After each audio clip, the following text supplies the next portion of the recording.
我哋學生 Andy 同好多公司嘅管理層或者 gym 人士一樣，每一日朝九晚五坐 office， 加上每一日都要開無數嘅會議，咁樣令到佢胸骨時不時都會麻痹，連精神都冇晒。咁但係直到 Andy 通過一個系統性嘅線上課程健康重啟流程之後，唔單止胸骨麻痹呢個狀況徹底斷尾，成個人工作亦都更加精神，自然工作效率大幅提升。咁而最令到佢意想不到嘅就係教練團隊隨時隨地解答佢嘅問題，成為咗佢今次生態可以徹底轉變嘅關鍵。而佢呢個過程入邊住咩經歷，咁我相信對於同樣每一日要坐 office 嘅你，一定都會有所啟發。Hello，你好，我係 Fit Achiever 嘅 coach，我叫阿 Dan，係啦，今日就邀請咗我哋 Fit Achiever 嘅學員啦，Andy 嚟分享一下結束咗課程之後嘅得着同埋轉變嘅。係啦，Andy，咁接觸我哋之前啦，有啲咩困擾住你㗎？大家好，我係 Andy 啦。咁接觸你哋嘅課程之前咧，我就有呢個體脂好高，人又唔精神，而且個胸骨有啲問題啊，有陣時坐喺度個胸會痹咁樣嘅，呢啲問題出現咗啦。就靠睇 YouTube 就見到你哋阿 Benny 拍片啊。咁啊，見到佢強調呢個筋膜，可能即係我哋都市人啊，透過我哋生活，令到我哋筋膜有啲生鏽啦。咁我認為可能我出咗呢啲問題，咁所以向你哋求助。明白。咁即係你頭先提到話胸骨會痹，即係坐得耐會痹，其實會唔會好影響到你個生活啊，Andy？會啊，因為好多時我哋都市人，譬如做開文職嘅，例如我呢啲一般管理層咁樣啦，坐低開會，咁通常開會嘅情況，你係唔會成日走去喐身喐勢噶嘛。咁但係我有唔舒服嘅困擾，我身自然會喐啦。咁好多時俾人感覺就好奇怪咁樣啦。咁呢個都係一個問題，咁身體唔舒服加埋呢個問題咁樣，咁造成咗一個困擾。咁呢個情況持續咗困擾你幾耐啊，Andy？未夠半年嘅，大概都3幾個月咁樣。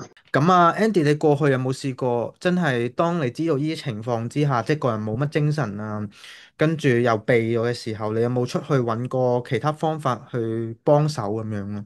朋友係玩開健身嘅，咁啊，我就同咗佢哋講啦。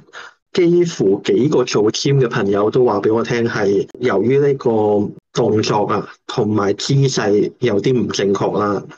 咁唔單止做 gym 嘅，可能有啲日常姿勢都唔正確。咁我聽完之後咧，即係我打開睇你哋嘅 YouTube 片咧，不謀而合。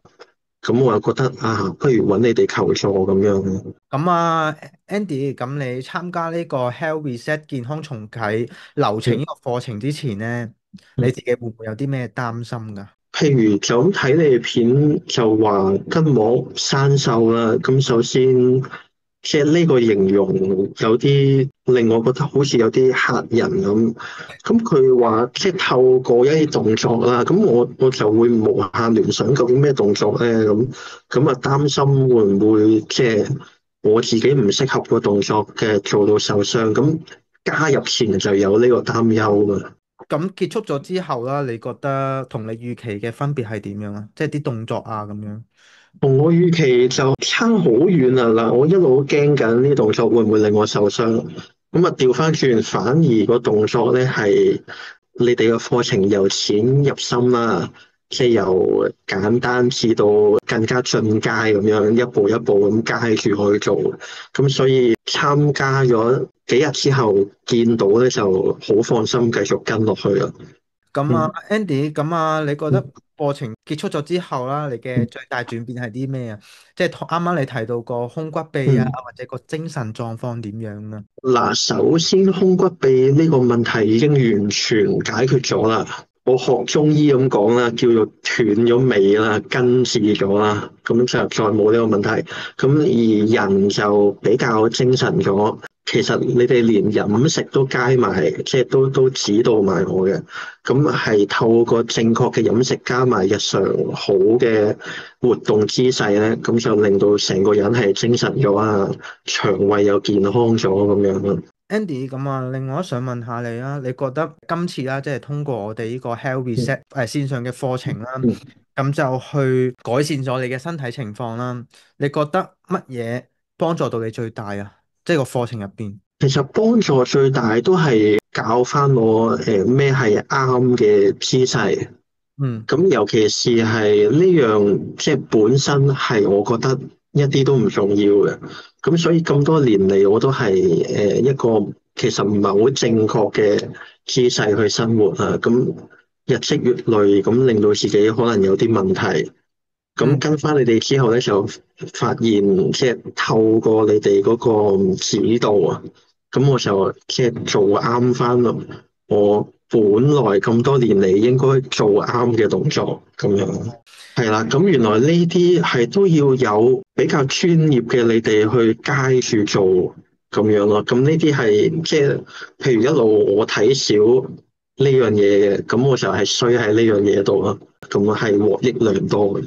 咁 Andy 你覺得課程嘅支援點樣啊？我覺得特別好啊，因為首先有個一對一貼身指導嘅教練啦。